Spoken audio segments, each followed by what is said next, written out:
Okay.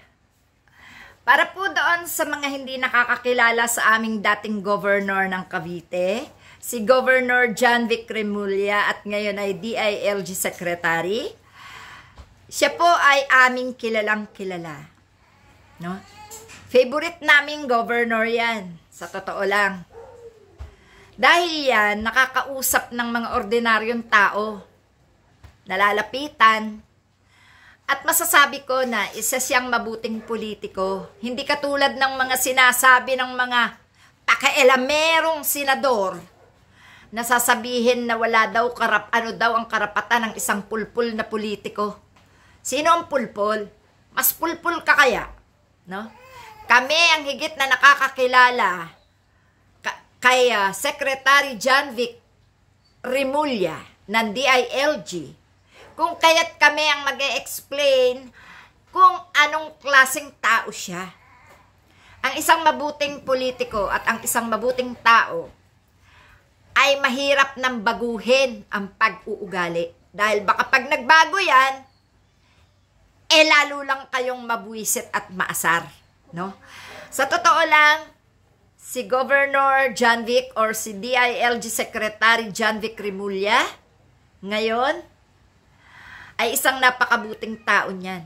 Talagang siya ay palabiro. Talagang nakikibagay siya sa mga kabataan. Ang mga kabataan mahilig sa joke, no? At hindi niya kailangang tarantahin ang taong bayan. Ganyan lang siya. Mapagbiro. Mahilig siya sa joke. Pero yung joke niya, merong dahilan. Ayaw niya magpanik ang tao, ayaw niya mataranta, tinatansya niya rin ang mga kabataan kung magrereklamo o hindi, bakit isususpend ang klase. For safety ang iniisip niya. At para hindi magpanik ang mga tao sa kalamidad, lalo na kung sobrang ulan at baha na ang nangyayari. Sanay kami, dapat kayo masanay din. Hindi nyo kailangan punahin ang tao na hindi naman pagnanakaw, pagpatay ng kapwa ang ginagawa. No?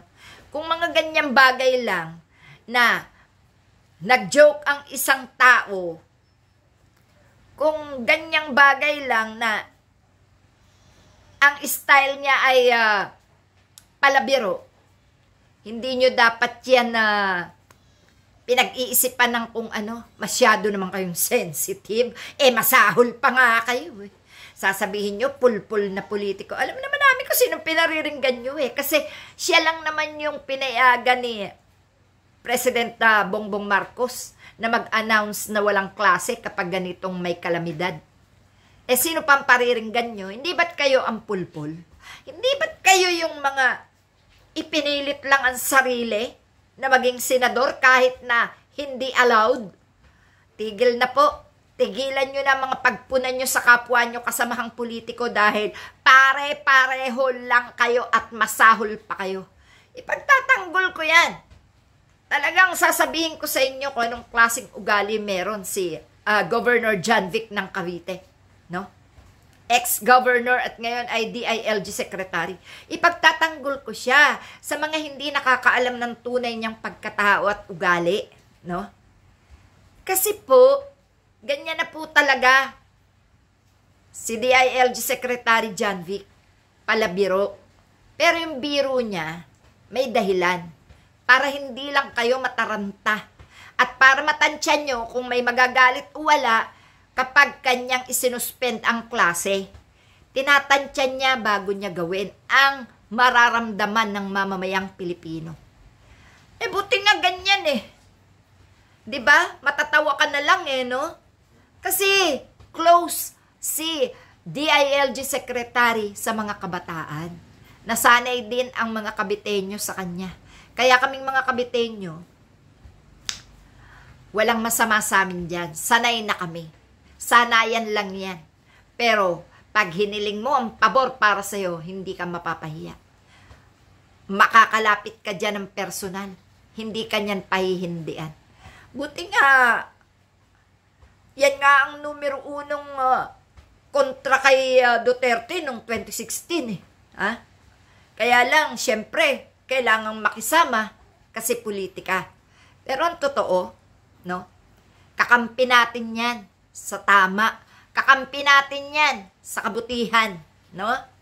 At wala yang iniisip kundi kapakanan din ng taong bayan. Kung kami nga dito sa Cavite, wala namang maibabato sa kanya eh. Kung meron mang maibabato, sa ngalan lang ng politika. Pero sa tunay na pagkatao, okay siya. Palakaibigan yan. Madali makipag-close yan. Tropa yan ng kabataan. Kaya kayo magsanay na lang kayo. Kung hindi kayo sanay, sanayin nyo sarili nyo. Darating yung araw, hahanap-hanapin nyo ang mga kakalugan ni DILG Secretary John Vic Remulla. Masaya yan kasama. No? Walang masamang tinapay. Kaya, pwede ba, huwag niyong pagtulungan. Pare-pareho lang kayo nasa politika. At para sabihin ko sa inyo, doon sa nagsasabing pulpul na politiko, mas pulpul ka. O, di ba? Walang ganyanan. Pare-pareho lang kayong nandyan eh. Ha? Huwag niyo nang pakialaman yung trabaho ng iba. Yung trabaho niyo, ang ayusin nyo. Dahil baka mamaya, kung napunan nyo si DILG Secretary John Vic na dinadaan sa biro ang mga desisyon, baka naman yung ginagawa nyo kasuklam-suklam. Baka puna kayo ng puna sa iba kayo naman pala ang ganon. O, di ba? Maraming salamat mga kapatid. Yan lang po masasabi ko. Hindi na po mababago ang isang mabuting ugali ng isang tao. Magbago man yan, magiging masama na yan. No? So, pinaka-the best, walang pakialaman. Trabaho mo, trabahuin mo. Trabaho niya, huwag mong pakialaman. Okay?